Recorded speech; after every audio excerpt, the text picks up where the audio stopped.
गुलाब बिठा दो खड़ा।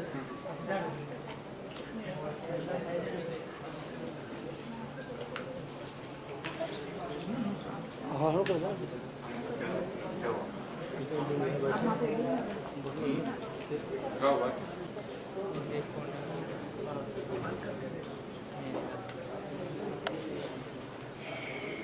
ये 3-4 चीज़ें थी, इसने बहुत हेल्प की कैरेक्टर को एक शेप देने में।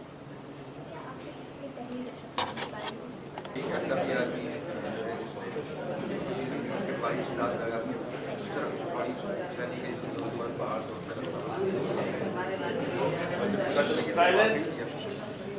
हकीकत है तो बहुत तारीफ और फिर रिसर्च करना शुरू किया उसके बाद और जब एक्चुअली जाके पहाड़ देखा और उसके गाँव में और जो रास्ता उन्होंने काटने बनाया तो लगा कि इंस्पायरिंग कहानी है इसके तरफ बननी और जितने लोगों तक पहुँचाया।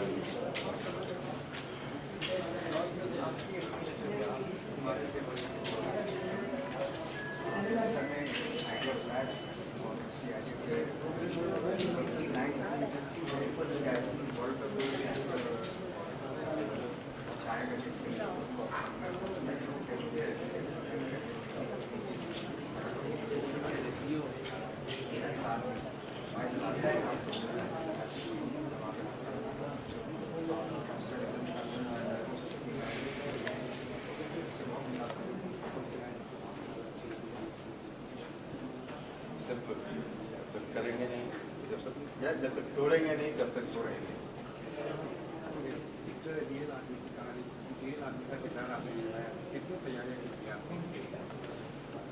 जब रियल आदमी का किरदार निभाना होता है क्योंकि उसके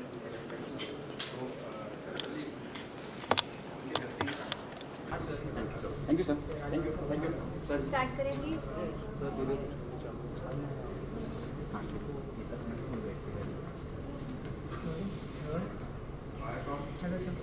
कैसे? अच्छा देखो तो यहाँ ना। नवाज से सबसे पहले तो फिल्म के बारे में बताइए। मांझी द माउंटेन मैन किस तरह की फिल्म होगी और कितने बड़े पहाड़ तोड़ी है इस मांझी ने? देखिए मेरे लिए ये फिल्म एक जुनून की कहानी है, एक मैडनेस की, एक पागलपन की कहानी है। एक आदमी को ऐसा जुनून अपने प्यार का कि जिसकी वजह से पहाड़ तोड़ देता है। आई थिंक रियल लाइफ में तो ये एक्सपीरियंस नहीं किया मैंने अपनी, लेकिन ऐसा लगता था किताबी बातें होती हैं, कोई किताबी बात होगी कि एक आदमी अपने प्यार के लिए पहाड़ तोड़ देता है, लेकिन ये वाकई हकीकत में हुआ। और हम सोचते थे पहले लाइक जैसे श्री फरहाद, रोमियो जूलियट और या कोई सुपरमैन होगा जिसने इस तरह का काम किया होगा, लेकिन इस वक्त हमारे सामने हमारे युग में एक ऐसा इंसान हुआ। आई थिंक अगर आज से काफ़ी सालों के बाद शायद इस बात पे यकीन नहीं किया जाएगा कभी भी कि एक इंसान पूरा पहाड़ को शिफ्ट करके वहाँ पे रास्ता बना सकता है अपने प्यार के लिए, लेकिन ये हुआ। और मुझे लगता है कि एक ही इंस्पायर करने वाली स्टोरी है, एक ऐसे आइकन की स्टोरी है जिससे आई थिंक हमारा यूथ आज की डेट में इंस्पायर हो रहा है। लोग जान रहे हैं दशरथ मांझी को कि वो किस तरह की इंसान है।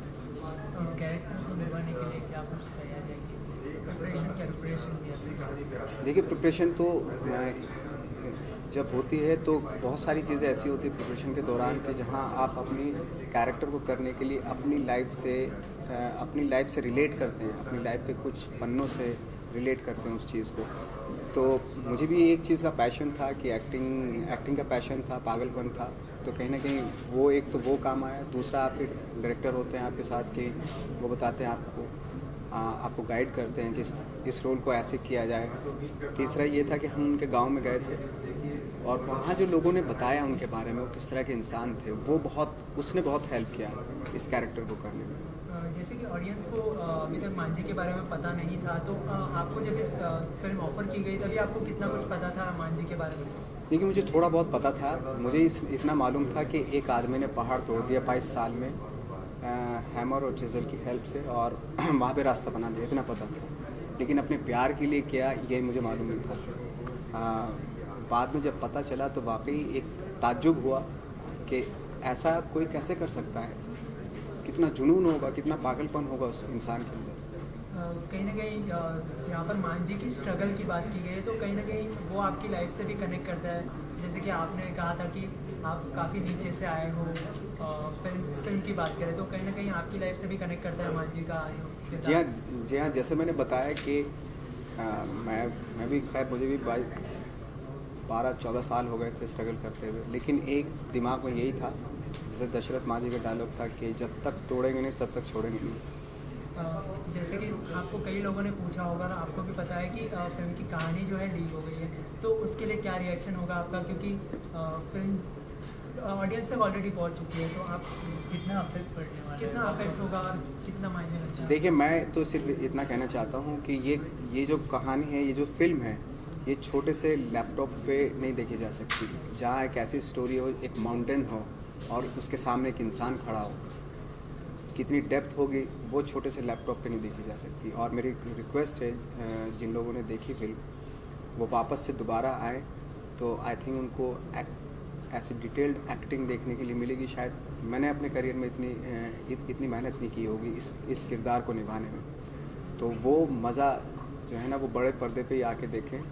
और फिल्म आपको रुलाएगी भी, हंसाएगी भी और सारे इमोशंस को क्रैक करेगी आपके। तो मैं चाहता हूँ कि वो सिनेमा हॉल में आके फिल्म को देखें। क्योंकि कोई ऐसा किस्सा हो शूटिंग के वक्त आप शेयर करना चाहते हैं?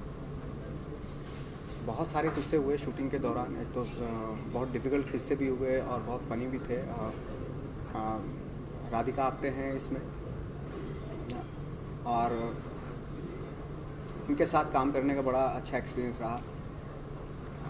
जैसे सर ने उनको कास्ट किया, इस बेस पे किया था कि एक ऐसा फेस होना चाहिए जो अर्बन भी लगे, अर्दी और रॉनेस भी होनी चाहिए, लेकिन इतना सेंसस भी हो कि उसको देख के पहाड़ तोड़ा जा सके, ऐसा फेस होना चाहिए। तो जब कास्टिंग की उसकी, जब मैं पहाड़ तोड़ रहा होता था, मेरी शूटिंग चल रही होती थी, तो तब मैं सर को बोलता था मैंने राधिका को भी बुला लो। तो सर ने कहा कि भाई उसका तो शूट नहीं है आज। मैंने कहा ऐसे ही बुला लो, उसको देख के पहाड़ तोड़ना बड़ा अच्छा लगता है। तो उस तरह का फेस है।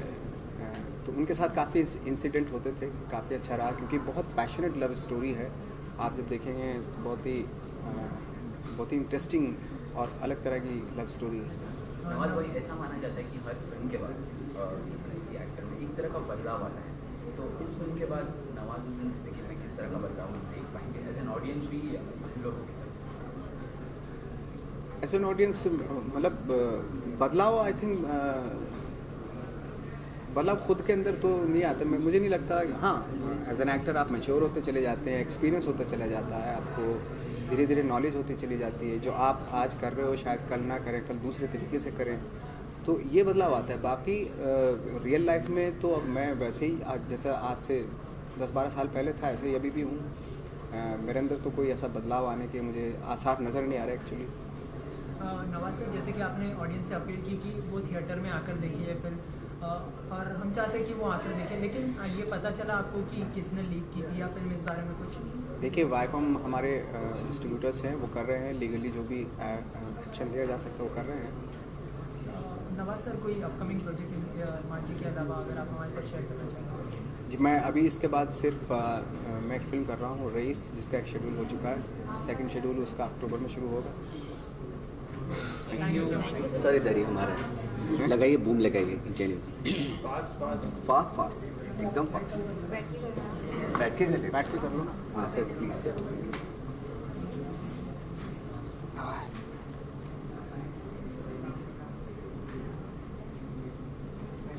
प्लेजर।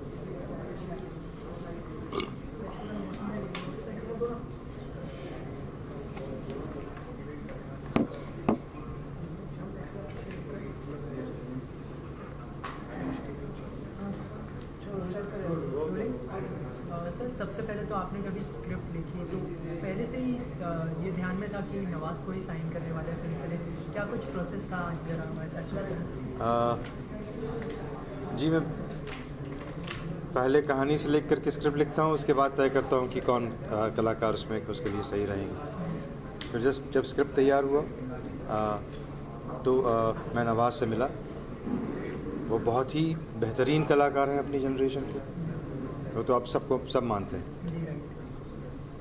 और उनका कदकाठी भी जो है दशरथ मांझी के साथ बिल्कुल मिलता था, और उनकी आंखों की इंटेंसिटी जो है वो भी इस किरदार के लिए बहुत ही ज़रूरी थी।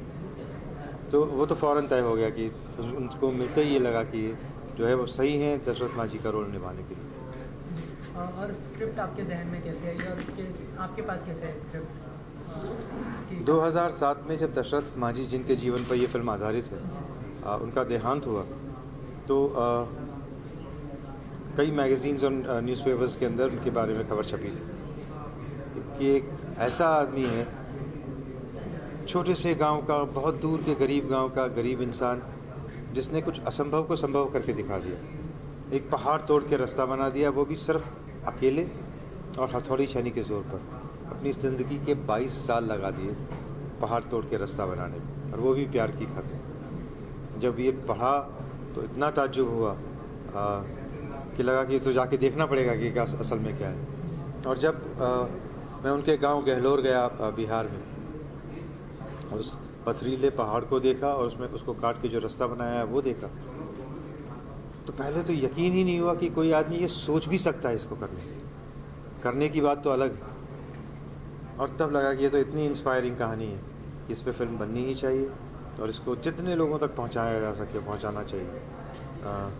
क्योंकि आज इस देश को ऐसे इंस्पिरेशन की ज़रूरत है, इतने पॉजिटिव एनर्जी की ज़रूरत है, और ऐसे रोल मॉडल्स की ज़रूरत है कि एक आम आदमी, एक ऑर्डिनरी आदमी जिसने एक्स्ट्रा ऑर्डिनरी काम करके दिखा दिया। फिल्म जो है काफ़ी बड़ी थी और शूट करने में भी काफ़ी समय लगा होगा। तो आपका ऐसा कोई मोमेंट जो आपको बहुत पसंद हो फिल्म में से, ऐसा कोई सीन? सारी फिल्म उसी जुनून के साथ बनी है, चाहे वो कलाकार हों या टेक्नीशियन हो, सब ने अपनी जान लगाई है इस फिल्म के अंदर। सब रोज़ पहाड़ चढ़ते थे इस फिल्म को शूट करने के लिए। तो सारी फिल्म जो है हमारे दिल के बहुत करीब है। केतन सर, क्या हम फिल्म को बायोपिक कह सकते हैं? हाँ, मतलब एक आदमी के जीवन पर आधारित ये फिल्म ज़रूर है, पर सिर्फ एक आदमी के जीवन पर आधारित नहीं। ये कहानी है एक ऐसे आदमी की जिसने असंभव को संभव करके दिखाया, और ये कहीं ना कहीं कहानी है आज़ादी के बाद के भारत की भी, जो और ये दोनों की जुगलबंदी जो है वो पूरी स्क्रिप्ट। सर ऐसी जब आप स्क्रिप्ट लिखते हैं तो मतलब हमने देखा है कि आप ज़्यादा करके बायोपिक ही करते आ रहे हैं, तो ऐसी कोई थॉट प्रोसेस है इसके पीछे कि बायोपिक करना है और हिस्टोरिक स्टोरी पर ही आप फिल्म बनाते हैं ज़्यादा करके, तो उसके पीछे क्या थॉट प्रोसेस है आपका? मैंने 12 फिल्में बनाई हैं अभी तक, उसमें से ये चौथी बायोपिक। तो ऐसा नहीं है कि मैं सिर्फ बायोपिक बनाता हूँ, पर पिछली 3 फिल्में बायोपिक रही हैं। पर क्योंकि ये कई बार लगता है कि fact is stranger then fiction. हकीकत जो है वो किसी कहानी किस्से से भी अजीब होती है।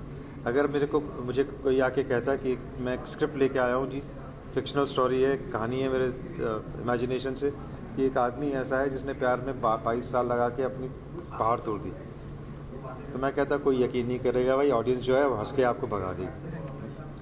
पर जब लगता है कि ये तो हकीकत है, ऐसा सचमुच हुआ है, तो झटका लगता है कि हम भी ये कर सकते हैं, कि हम सब में कहीं ना कहीं एक दशरथ मांझी है जो इम्पॉसिबल को पॉसिबल बना सकता है। उसके लिए चाहिए क्या? अपने आप पे भरोसा चाहिए, और कुछ कर गुजरने का जज्बा चाहिए, हिम्मत चाहिए ज़रा सी, और कमिटमेंट चाहिए। जैसे कि हमने अभी नवाज से भी पूछा था कि फिल्म जो है लीक हो गई ऑडियंस के बीच में, तो उसके लिए आपने अपनी तरफ से क्या एक्शन लिया है इस चीज़ का? मैं और नवाज तो भारत भ्रमण कर रहे हैं सारे देश में इस वक्त, शहर शहर जाके फिल्म को प्रमोट कर रहे हैं। वायाकॉम 18 जो है वो डिस्ट्रीब्यूट कर रहा है फिल्म, और वो उन्होंने जो ज़रूरी जो हो सकता है वो कर रहे हैं वो लोग। हम तो बस ये मानते हैं कि हमने बड़े जुनून के साथ ये फिल्म बनाई है, और अब ये ऑडियंस तक पहुंचनी चाहिए। ये फिल्म ऐसी एक पहाड़ के सामने एक आदमी की कहानी है, एक इतना बड़ा स्केल है इस फिल्म का। उसको अगर आप अपनी गोद में लैपटॉप पे देखना चाहते हैं तो मैं क्या कह सकता हूँ, फिल्म का सिनेमा का एक्सपीरियंस जो है वो बड़े स्क्रीन पे बहुत ही अच्छा रहेगा। इंडिपेंडेंस डे आने वाला है, तो आपके लिए फ्रीडम क्या है? फ्रीडम को आप कैसे डिफाइन करते हैं? फ्रीडम के कई पहलू होते हैं। हम लोगों ने 1947 में राजनीतिक आज़ादी पाई, 1992 के अंदर कहते हैं कि आर्थिक आज़ादी मिली हमने पाई। तो अब लगता है कि कहीं ना कहीं दिलो दिमाग की आज़ादी की ज़रूरत है। हमें अपने पुराने सारे ख्याल छोड़ के अपने आप को रीइन्वेंट करना है। So it is time to liberate our minds. Thank you so much. हो गया ना?